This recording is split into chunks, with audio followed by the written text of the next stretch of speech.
একদলীয় শাসন ব্যবস্থার বিপরীতে বহুদলীয় গণতন্ত্র প্রতিষ্ঠা সহ দেশের রাজনীতি ও অর্থনীতিতে মৌলিক পরিবর্তন এনেছিল বিএনপি বলে মন্তব্য করেছেন দলটির মহাসচিব মির্জা ফখরুল ইসলাম আলমগীর। বিএনপির ৪৭তম প্রতিষ্ঠা বার্ষিকীতে দলের প্রতিষ্ঠাতা সাবেক রাষ্ট্রপতি জিয়াউর রহমানের সমাধিতে শ্রদ্ধা নিবেদন শেষে এ কথা বলেন তিনি। ফখরুল বলেন, ফেব্রুয়ারিতে সুষ্ঠু নির্বাচন অনুষ্ঠানে সহযোগিতা করাই এখন চ্যালেঞ্জ। ইউসুফ আলীর রিপোর্ট। ৪৭তম প্রতিষ্ঠাবার্ষিকী উপলক্ষে বিএনপির প্রতিষ্ঠাতা ও সাবেক রাষ্ট্রপতি জিয়াউর রহমানের সমাধিতে ফুল দিয়ে শ্রদ্ধা নিবেদন করতে যান দলের বিভিন্ন পর্যায়ের নেতাকর্মীরা। শ্রদ্ধা নিবেদন শেষে বিএনপির মহাসচিব মির্জা ফখরুল ইসলাম আলমগীর বলেন, আগামী নির্বাচনে দেশের মানুষের ভোটাধিকার রক্ষায় কাজ করে যাবেন। চ্যালেঞ্জ আমাদের সামনে রয়েছে, সেই চ্যালেঞ্জ হচ্ছে যে আগামী ফেব্রুয়ারি মাসে ২৬শে ফেব্রুয়ারি মাসে যে নির্বাচন অনুষ্ঠানের কথা আছে, সেই নির্বাচন অনুষ্ঠান সুষ্ঠুভাবে সর্বত্র সহযোগিতা করা, সাহায্য করা। তিনি বলেন, ফ্যাসিস্টরা বিএনপিকে ধ্বংস করতে নানা ষড়যন্ত্র করলেও জনসমর্থন থাকায় ফিনিশ পাখির মতো বারবার ঘুরে দাঁড়িয়েছে। বিএনপি গণতন্ত্রকে পুনরুদ্ধারের জন্য দীর্ঘ সংগ্রাম করেছে, লড়াই করেছে, বারবার চেষ্টা করা হয়েছে বিএনপিকে ধ্বংস করে ফেলবার। বিএনপির প্রায় ৬০ লক্ষ মানুষের বিরুদ্ধে মিথ্যা মামলা দেওয়া হয়েছে। বিএনপির প্রায় ২০,০০০ মানুষকে হত্যা করা হয়েছে, ১৭০০ নেতাকর্মীকে গুম করা হয়েছে, খুন করা হয়েছে এবং একটা অবিশ্বাস্য রকমের একটা ফ্যাসিজম এখানে প্রতিষ্ঠা করা হয়েছিল। মূল লক্ষ্যই ছিল বিএনপিকে নিশ্চিহ্ন করা। জনগণের ভোটে নির্বাচিত হলে দেশের কল্যাণে কাজ করে যাবেন বলেও জানান বিএনপির মহাসচিব মির্জা ফখরুল ইসলাম আলমগীর। জনগণের সমর্থনের মধ্য দিয়ে বিএনপি যদি রাষ্ট্র পরিচালনার দায়িত্ব পায়, তাহলে নিঃসন্দেহে আমাদের নেতা চেয়ারম্যান তারেক রহমানের নেতৃত্বে বাংলাদেশে বিএনপি একদিকে রাজনৈতিক পরিবর্তন ঘটাবে, অন্যদিকে অর্থনৈতিক প্রবৃদ্ধি ঘটাবে এবং নিঃসন্দেহে বাংলাদেশকে আরও সামনের দিকে এগিয়ে নিয়ে যাবে। ৪৭তম প্রতিষ্ঠাবার্ষিকী উপলক্ষে বিএনপির প্রতিষ্ঠাতা ও সাবেক রাষ্ট্রপতি জিয়াউর রহমানের সমাধির দিকে সর্বস্তরের নেতাকর্মীদের ছিল ঢল। প্রতিষ্ঠাবার্ষিকীর এদিনে শপথ নিলেন গণতন্ত্র প্রতিষ্ঠায় জিয়াউর রহমানের আদর্শকে ধারণ করে কাজ করে যাবেন ঐক্যবদ্ধভাবে। ইউসুফ আলী, মাই টিভি, ঢাকা। বাংলাদেশ জাতীয়তাবাদী দল বিএনপির ৪৭তম প্রতিষ্ঠা বার্ষিকী আজ। ১৯৭৮ সালের ১ সেপ্টেম্বর প্রেসিডেন্ট জিয়াউর রহমান বাংলাদেশি জাতীয়তাবাদীদের ঐক্যবদ্ধ শক্তি মঞ্চ হিসেবে এই দল গঠন করেন। দেশের নানা আন্দোলন সংগ্রামের অন্যতম প্রতীকিত বিএনপি আর বিএনপির চেয়ারপারসন খালেদা জিয়াও ছিলেন বাংলাদেশের প্রথম নারী প্রধানমন্ত্রী। আরও জানাচ্ছেন আতিকুর রহমান তিতাস।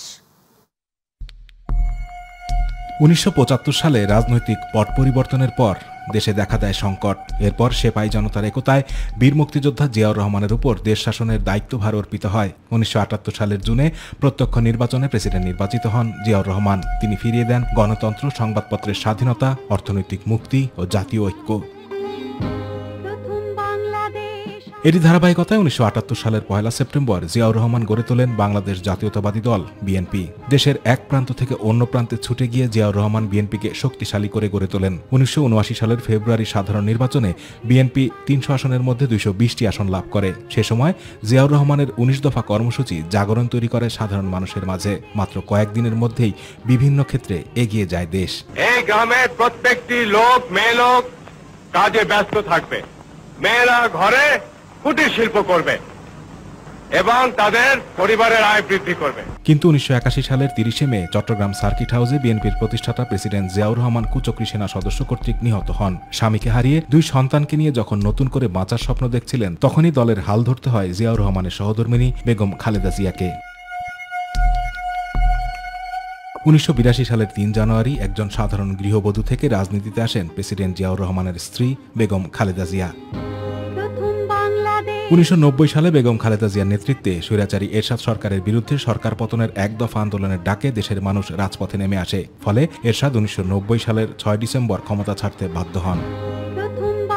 নানা আন্দোলন সংগ্রামের পর বেগম খালেদা জিয়ার নেতৃত্বে দেশ পরিচালনার দায়িত্ব পায় বিএনপি। ১৯৯১ সাধারণ নির্বাচনে বেগম খালেদা জিয়া আপসহীন নেতৃত্বে সংখ্যাগরিষ্ঠ আসন লাভ করে দেশের প্রথম নারী প্রধানমন্ত্রী নির্বাচিত হন। ২০০১ সালের ১ অক্টোবর সাধারণ নির্বাচনে বিএনপি বিপুল সংখ্যাগরিষ্ঠতা লাভ করে নির্বাচিত হয় এবং বিএনপি চেয়ারপারসন বেগম খালেদা জিয়া প্রধানমন্ত্রী নির্বাচিত হন। তবে 2007 সালের 1/11 পর আবারও সংকটে পড়ে বিএনপি।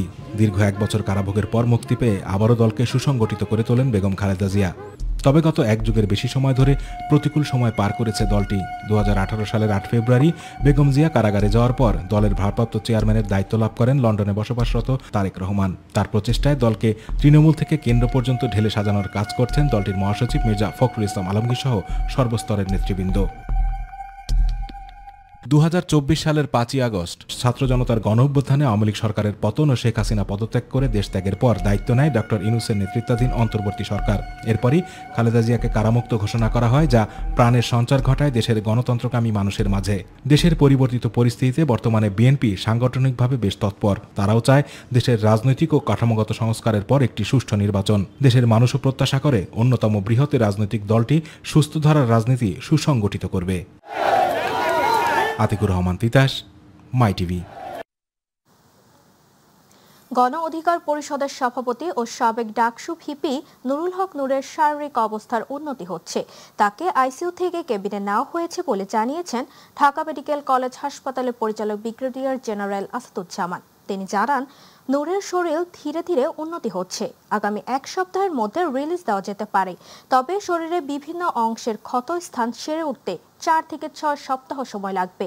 নাকের ভাঙা অংশ নির্দিষ্ট স্থানে থাকায় নাক স্বাভাবিক হয়ে যাবে।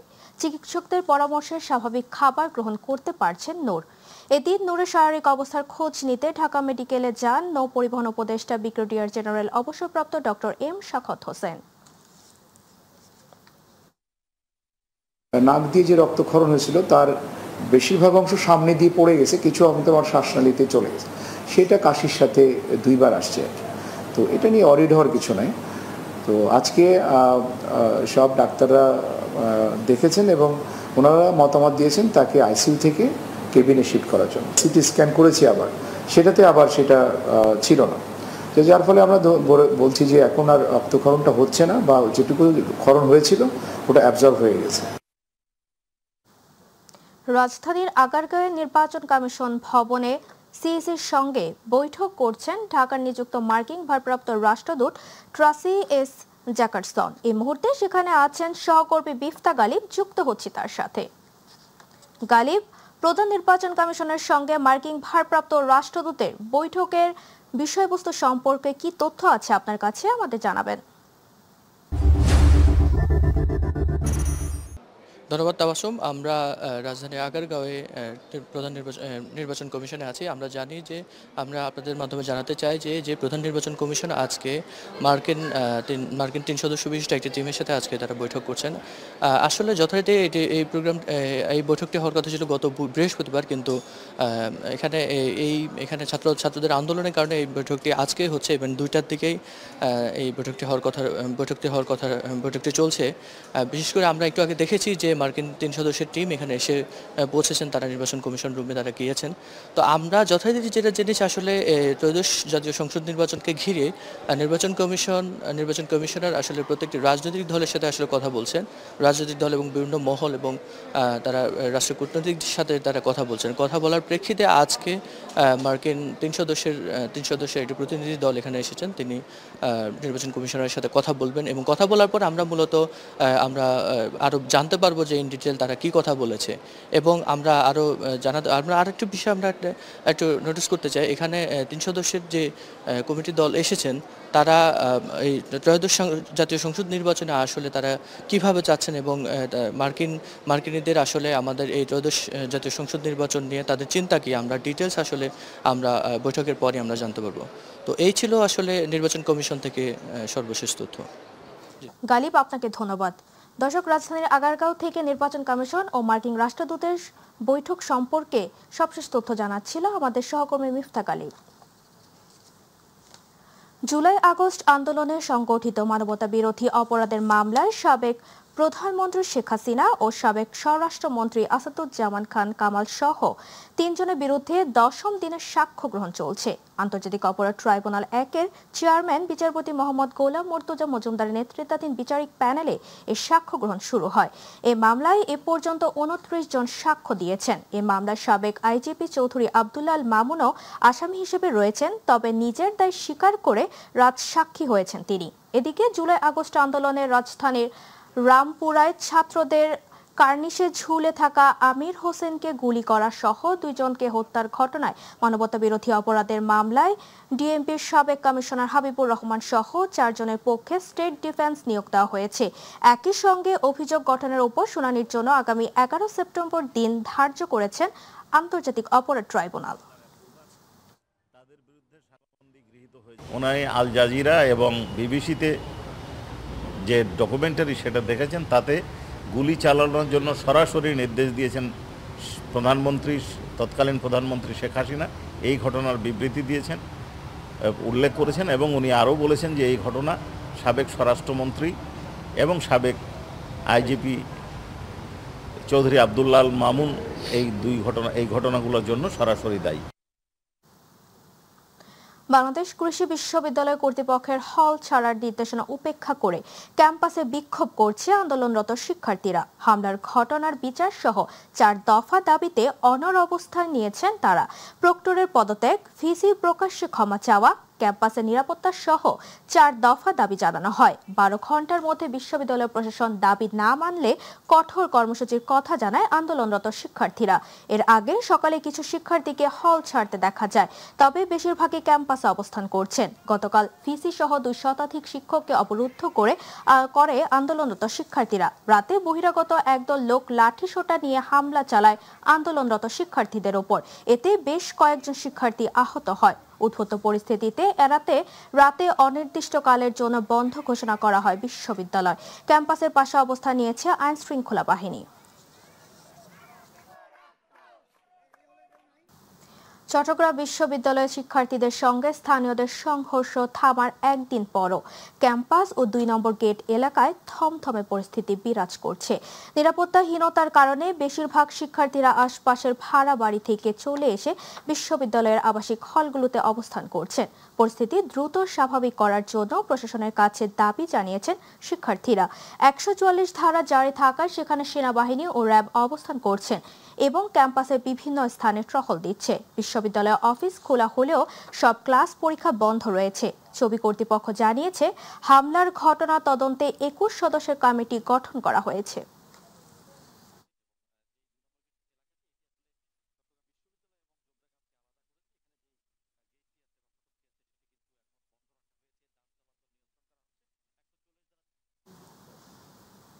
প্রচার প্রচারণায় ব্যস্ত সময় পার করছেন ডাকসু নির্বাচনের প্রার্থীরা। দিচ্ছেন প্রতিশ্রুতি, চাইছেন ভোট।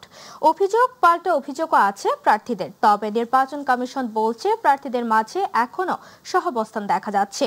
প্রচার প্রচারণায় কেউ যেন নিয়ম নীতি ভঙ্গ না করে সে ব্যাপারে কঠোর নির্দেশনাও দেওয়া আছে। প্রার্থীরা বলছেন উৎসবের আমেজ আছে। নির্বাচনের আচরণবিধি অনুযায়ী প্রতিদিন রাত 11টা পর্যন্ত প্রচারণা চালাতে পারবেন প্রার্থীরা। 7 সেপ্টেম্বর পর্যন্ত চলবে প্রচার। 9 সেপ্টেম্বর ডাকসু নির্বাচনের ভোট।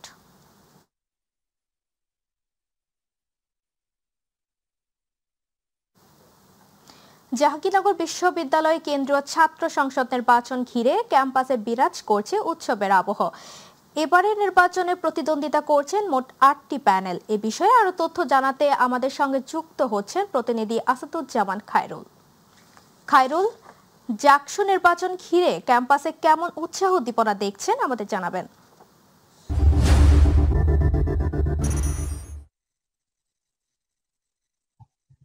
তাবাসসুম, আপনি যেমনটি বলছিলেন, আসলে 33 বছর পরে ডাকসু নির্বাচনকে ঘিরে কিন্তু একটি আনন্দঘন পরিবেশের সৃষ্টি হয়েছে জাহাঙ্গীরনগর বিশ্ববিদ্যালয়। জাহাঙ্গীরনগর বিশ্ববিদ্যালয়ে এখন পর্যন্ত প্রতিটি প্যানেল থেকে যারা প্রার্থী হয়েছেন বৈধ 179 জন প্রার্থী কিন্তু তাদের প্রচারণা চালাচ্ছে। গত 2 দিনের মতো আজকেও জমজমাট ভাবে তাদের প্রচারণা চালাচ্ছেন এবং এই প্রচারণার ক্ষেত্রে আমরা যেটি দেখেছি যে প্রতিটি দোকান, রাস্তাঘাট সব জায়গায় কিন্তু প্রার্থীরা চেষ্টা করছে তাদের পক্ষে শিক্ষার্থীদেরকে আনার এবং এই উপলক্ষে কিন্তু তারা তাদের নিজস্ব নিজস্ব যেই ফেস্টুন আছে সেই ফেস্টুন দিচ্ছে এবং পাশাপাশি তাদের প্রতিশ্রুতিগুলো তারা তুলে ধরছে। আমরা যদি বলি যে বর্তমানে ডাকসুর এখন যে অবস্থানে আমরা আছি কলাভবন, এখানেও কিন্তু আমরা দেখছি যে প্রচারণা চলছে। দোকানগুলোতে কেউ আড্ডা দিচ্ছে, আড্ডার মাঝখানে প্রচারণা চলছে। এবং পাশাপাশি যদি বলি যে এখানে জাকসু নির্বাচনে যে মহিলা মেয়ে প্রার্থী 179 জন প্রার্থীর ভিতরে 10 জন কিন্তু ভিপি প্রার্থীতে দাঁড়াচ্ছে এবং 9 জন জিএস প্রার্থী হিসেবে প্রচারণা করছে। এর ভিতরে নারী জিএস পদে আছে 6 জন এবং পুরুষ জিএস পদে 10 জন প্রচারণা করছেন। এখন আমরা যদি একটু দেখি যে এখানে প্রচারণা চালাচ্ছেন একজন, তার কাছে একটু জানতে চাই যে আসলে কেমন প্রচারণা চলছে এবং আপনারা ভোটের ব্যাপারে কতটুকু আশাবাদী, একটু যদি বলতেন। আসসালামু আলাইকুম, আমি জান্নাতুল ফেরদৌস আঞ্জুম, 449 সুরাতুন্নেসা হল। আমি সহ সমাজসেবা ও মানব সম্পদ উন্নয়ন বিষয়ক সম্পাদক নারী এই পদে প্রার্থিতা নিয়েছি। আপনারা সকাল থেকে দেখতে পাচ্ছেন যে অলরেডি বিভিন্ন প্যানেল তাদের প্রচারণায় বের হয়ে গিয়েছে। আমি স্বতন্ত্র শিক্ষার্থী সম্মেলন এই প্যানেল থেকে স্বতন্ত্রভাবে প্রার্থিতা নিয়েছি। প্রচারণার ক্ষেত্রে আমরা খুবই পজিটিভ একটা ভিউ পাচ্ছি, কারণ স্টুডেন্টরা, আমরা ভেবেছিলাম যে দিনের বেলা ক্লাসের সময় যদি তাদের কাছে যাই বিরক্ত হতে পারে, বাট তারা সাদরে গ্রহণ করছে এবং সবাইকে আশ্বাস দিচ্ছে যে আমরা সবার কাছে রিচ করতে পারলে ইনশাল্লাহ ভালো কোনো ফলাফল পেতে পারি। আর এছাড়া নারী শিক্ষার্থী হিসেবে জাকসুতে অংশগ্রহণ করার মাধ্যমে আমি নারীর প্রতিনিধিত্ব বাড়াতে চাচ্ছি, কারণ আমরা আন্দোলনের সময় দেখেছি প্রচন্ড পরিমাণে নারীদের অংশগ্রহণ ছিল, কিন্তু এই জাকসু কেন্দ্রিক নির্বাচনে দেখতে পাচ্ছি নারীদের অংশগ্রহণ অনেক কম। সেক্ষেত্রে আমি বলতে চাই যে আমি নারী প্রতিনিধি হিসেবে জাকসুকে সাধারণ শিক্ষার্থীর যত ম্যান্ডেট আছে সবকিছু নিয়ে তাদের সামনে উপস্থাপন করতে চাচ্ছি। ধন্যবাদ। জি, আরেকটি বিষয় যদি বলে রাখি যে জাকসু নির্বাচনকে কেন্দ্র করে কিন্তু আমাদের এখানে প্রশাসন কিন্তু পর্যাপ্ত পরিমাণে ব্যবস্থা নিয়েছে। সেনাবাহিনীর কথা যেটা বলা হয়েছিল, সেনাবাহিনী আইএসপিআর থেকে জানিয়েছে যে তারা এই ধরনের নির্বাচনে অংশগ্রহণ করবে না। এছাড়াও আমরা যদি সাধারণ শিক্ষার্থীদের কিছু কথা বলে থাকি, নারী প্রার্থীরা কিন্তু কিছু কিছু জায়গায় বুলিং এর শিকার হচ্ছে বলে আমাদের কাছে অভিযোগ করেছে। অনলাইনে এই অপপ্রচারণা চালাচ্ছে বলে তারা আমাদের কাছে অভিযোগ করেছে। বাকি অন্য অন্য বিষয়গুলো যদি আমরা সার্বিক বিষয় যদি বলি, যে নির্বাচন কিন্তু জমে উঠেছে এক কথায়, এবং আগামী এই নির্বাচন কিন্তু সুষ্ঠুভাবে সম্পন্ন হবে বলে সকল মহল আশা করছে। এই ছিল জাহাঙ্গীরনগর থেকে জাকসু নির্বাচনের সর্বশেষ খবর। খায়রুল, আপনাকে ধন্যবাদ। দর্শক, জাহাঙ্গীরনগর বিশ্ববিদ্যালয় থেকে জাকসু নির্বাচন ঘিরে ক্যাম্পাসের সবশেষ পরিস্থিতি জানাচ্ছিল আমাদের প্রতিনিধি আসাদুজ্জামান খায়রুল। এবারের নির্বাচনে অন্যান্য বাহিনীর সাথে নৌবাহিনী, বিমান বাহিনীর সদস্যরা কাজ করবেন, এমনটাই জানিয়েছেন স্বরাষ্ট্র উপদেষ্টা লেফটেন্যান্ট জেনারেল জাহাঙ্গীর আলম চৌধুরী। দুপুরে সিলেট বিভাগের প্রশাসনের কর্মকর্তা ও আইন শৃঙ্খলা বাহিনীর সাথে বৈঠক শেষে সাংবাদিকদের প্রশ্নের জবাবে এসব কথা বলেন তিনি আরো বলেন, হাকানুর রশিদ বিপ্লবের বিরুদ্ধে আইনানুগ ব্যবস্থা গ্রহণ করা হচ্ছে। এরই মধ্যে 4000 পুলিশের একটি ব্যাচ প্রশিক্ষণ সম্পন্ন করেছে। নতুন একটি ব্যাচ প্রশিক্ষণ নিচ্ছে, আরেকটি ব্যাচ প্রশিক্ষণ নেবে। পুলিশ সহ অন্যান্য বাহিনীকে প্রশিক্ষণ দেওয়া হবে। 7 সেপ্টেম্বর রাজারবাগ পুলিশ লাইনে সেটি শুরু হবে। তিনি আরো বলেন, নুরুল হক নূরের উপর হামলার দুর্ভাগ্যজনক।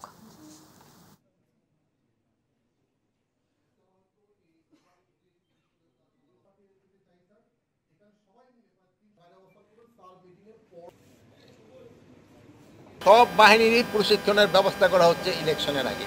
এটা আমাদের সেনাবাহিনীদেরকে আমরা একটা অনুরোধ করেছি, প্লাস আমরা বিজিবি, আনসার তাদেরও আমরা অনুরোধ করেছি। কেন্দ্রে 10 জন করে থাকে হলো আনসার, এবার আমরা করছি আরও একজন বাড়াই দিব। প্রিজাইডিং অফিসারের প্রোটেকশনের জন্য আমরা একজন আনসার ইউনিফর্ম পাঠাই দিব। পুলিশ তো আমরা প্রতি জায়গায় 2 জন, হয়তো কোথাও 3 জন করে থাকবে। তারপরে ধরেন সেনাবাহিনী তো মোবাইলে থাকবে, তারপরে আপনার বিজিবি, কি বলে র্যাব, এবিবিএন, তারপরে আপনার কোস্টগার্ড, এরা তো সবাই থাকবে। এবার আমরা ইলেকশনের সময় শুধু সেনাবাহিনী না, এবার আমরা নৌবাহিনী এবং বিমান বাহিনীরও তাদেরও আমরা কাজে লাগাবো। এবার আমাদের কৃষি।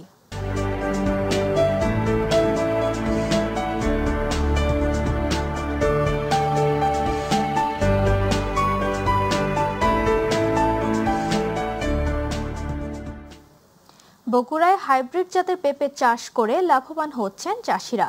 এতে করে পেঁপে চাষের আগ্রহ বাড়ছে। আর কৃষি বিভাগ বলছে, পেঁপে চাষের উদ্যোক্তাদের সকল ধরনের সহযোগিতা করা হবে। বগুড়া ব্যুরো চিফ লতিফুল করিমের রিপোর্ট, জানাচ্ছেন শামস তাবরিজ উচ্ছ্বাস। বগুড়ায় এবার পেঁপের বাম্পার ফলন হয়েছে। পেঁপে চাষের খরচ মিটিয়ে এখন লাভের মুখ দেখছেন পেঁপে চাষিরা। অল্প খরচ আর অধিক ফলন আর লাভ ভালো হওয়ায় পেঁপে চাষে আগ্রহ বাড়ছে দিন দিন। 3 থেকে 4 ফুট উচ্চতার প্রতিটি গাছে 50 থেকে 100 কেজি পেঁপে ধরে। পেঁপেগুলো আকারে বেশ বড় ও আকর্ষণীয়। প্রতিটি পেঁপের ওজন 2 থেকে 6 কেজি পর্যন্ত হয়। কৃষি বিভাগের সহায়তা পেলে আরো অধিক পেঁপে চাষ করবে বলে জানান স্থানীয় কৃষকরা। এখানে আমরা জৈব সারের যে ব্যবহারটা বাড়ায় দিছি, এখানে জৈব বালানাশক ব্যবহার করতেছি, তারপর দূরত্ব লাইন বাই লাইন যে দূরত্বগুলো রাখা এবং এই আধুনিক পদ্ধতি যে নালা টেনে দেওয়া, এগুলোর কারণে ফলন বেড়ে গেছে। আগে কিন্তু কিছু গাছ মারা যেত, কিছু গাছ হলদে মোজাক ভাইরাস ধরতো। পেঁপে চাষে কৃষকেরা সহায়তা চাইলে তাদের সব ধরনের সহযোগিতা করার কথা জানিয়েছে এই কর্মকর্তা। বগুড়া সদর উপজেলা এবার 30 হেক্টর জমিতে পেঁপের চাষ হয়েছে। আমাদের কৃষককে আমাদের উপসহকারী কৃষি কর্মকর্তাগণ বিভিন্নভাবে পরামর্শ দিয়ে থাকে যে কিভাবে আমরা পেঁপেটাকে নিরাপদভাবে চাষাবাদ করতে পারি। একই সাথে আমাদের কৃষি অফিসে বিভিন্ন সময় বিভিন্ন ট্রেনিং দেওয়া হয়। ট্রেনিংয়ে আমরা কৃষকদেরকে উদ্বুদ্ধ করে থাকি পেঁপে চাষে। অবশ্যই পেঁপে চাষ করে কৃষক লাভবান হচ্ছে। আমাদের সারা বছর কিন্তু এই পেঁপেটা আমাদের মানুষ সবজি হিসেবে পেয়ে থাকে। তো এই জন্য আমাদের কৃষক উদ্বুদ্ধ হচ্ছে। পেঁপে চাষে ভালো চারা ও প্রতিকূল পরিবেশ ভালো থাকলে আর কৃষি বিভাগের সহায়তা পেলে দিন দিন এই চাষে উদ্যোক্তা বৃদ্ধি পাবে বলে মনে করছেন স্থানীয়রা। আমি অনেক দূর থেকে আসছি এই পেঁপে বাগানটা দেখার জন্য। এই পেঁপে বাগান দেখে আমার খুব ভালো লাগলো। শামস তাবরিজ উচ্ছ্বাস, মাই টিভি নিউজ ডেস্ক।